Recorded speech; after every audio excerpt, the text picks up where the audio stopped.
this is the reason why I chose this apartment. I would say for Korean standards, that is quite expensive. My other apartments have not been the most bright. Hey everyone, how's it going? It's me, Annie Nova. As you may or may not know, my only personality trait is my apartment. I posted a little tour on TikTok and it ended up going viral. With that, I got a bunch of questions and opinions, and I thought, why not make a video out of it? So since it's almost been a year since I've lived in this apartment, I thought, why not go through some pros and cons about this place. And yeah, I just want to preface, I absolutely love this apartment. I don't want this to come off as complaining or negative or anything like that, but I feel like with every space that you live in, there's going to be pros and cons. So con number one is my windows. Actually, this is a pro and a con. I'll start off with the pro first, actually. Pro, my big, huge windows that let in all this natural light.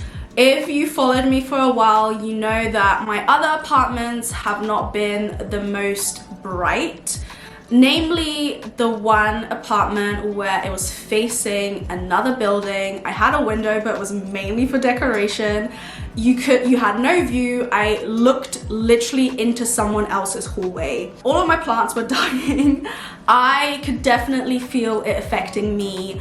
I would have to check my phone to know what time it was because my apartment was that dark. So if you watch my apartment hunting vlog, you know that this is the reason why I chose this apartment, and the windows were the reason why I jumped on this place. However, if you don't know, Korea has a smog / air pollution issue. The air isn't the cleanest. So when it comes to rain, you can probably imagine a lot of the pollution actually gets into the raindrops.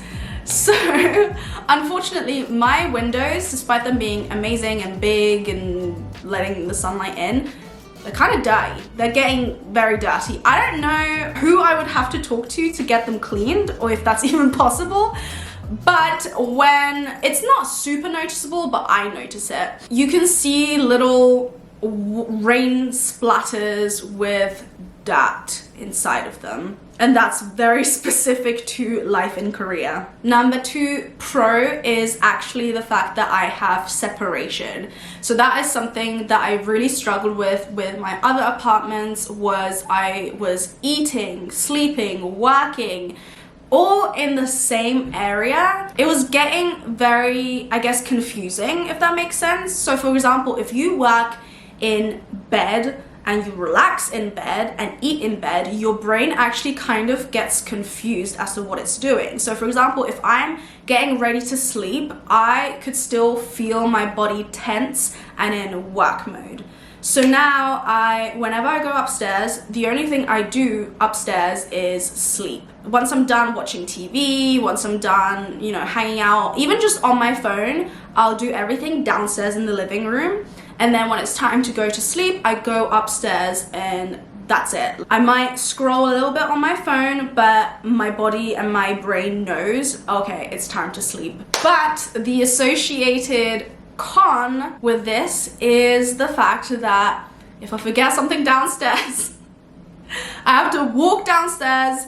And I have so many of my friends who have the same kind of setup, and they've like fallen in the night. If you go to the bathroom at nighttime, it's very, be very careful where you step because you might trip and fall. I've almost tripped and fell when I've had to go to the toilet, but the way that I've combated it, and maybe if you're watching this and you're in a similar situation, this might help. My biggest pet peeve, especially now that it's starting to get warmer, is the fact that I would go upstairs and then wake up in the night and would want to open a window or turn on or off my AC. This is literally the laziest thing I've ever done, but I actually went and bought something called a switch bot. You basically stick it next to a button that you want pressed, and then you connect it via Bluetooth to your phone, and then literally all you have to do is press a button on your phone and it presses the thing for you. I love it. I'm obsessed with it. And it relieves 90% of my grievances about like having to go up and down. Obviously, if I have to go to the toilet, I still have to walk up and down, but turning on and off the AC or opening my automatic window, problem solved. Okay, so a lot of people on my TikTok actually commented on the price, and it was either people being so amazed that it was this cheap and this good of a quality, or people complaining how expensive the apartment was. So I think that very much depends on where you're from and how much your rent in your home country is. So if you don't know, I paid 2 million won for the deposit, which I get back, and then my monthly is 1.1 million won. I would say for Korean standards, that is quite expensive, but that's because most people here put down very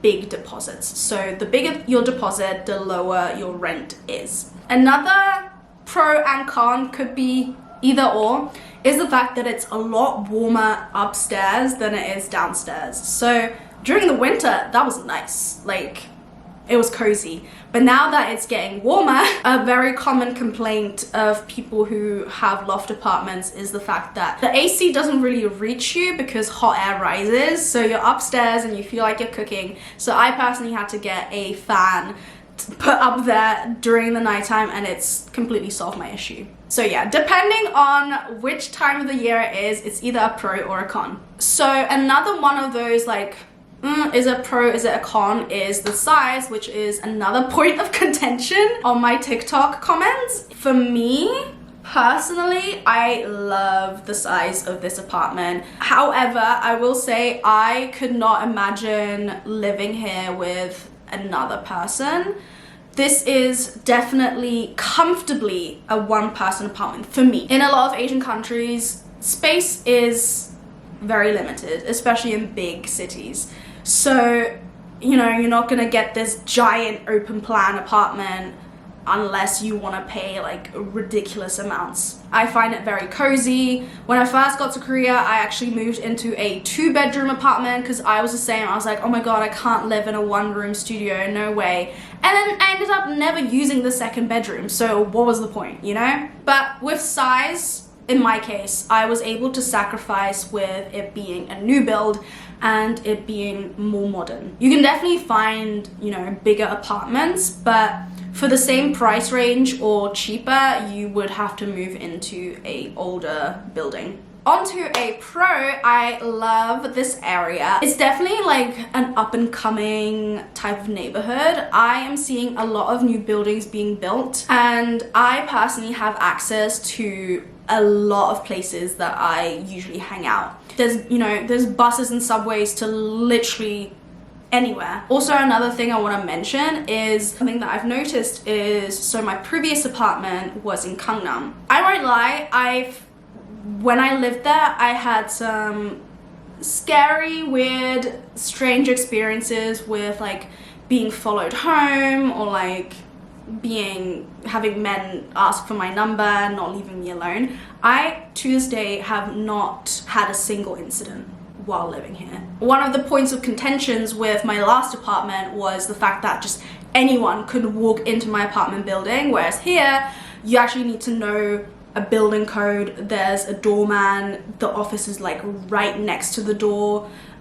So I feel 10 times safer. Another pro that I have about this apartment, a lot of people, again, on my TikTok had an issue with how small my kitchen is and how there's no oven. Oh my god, how do you bake? Okay, I do have an oven. In Korea, unfortunately, if you want to have an oven, you need to buy it yourself.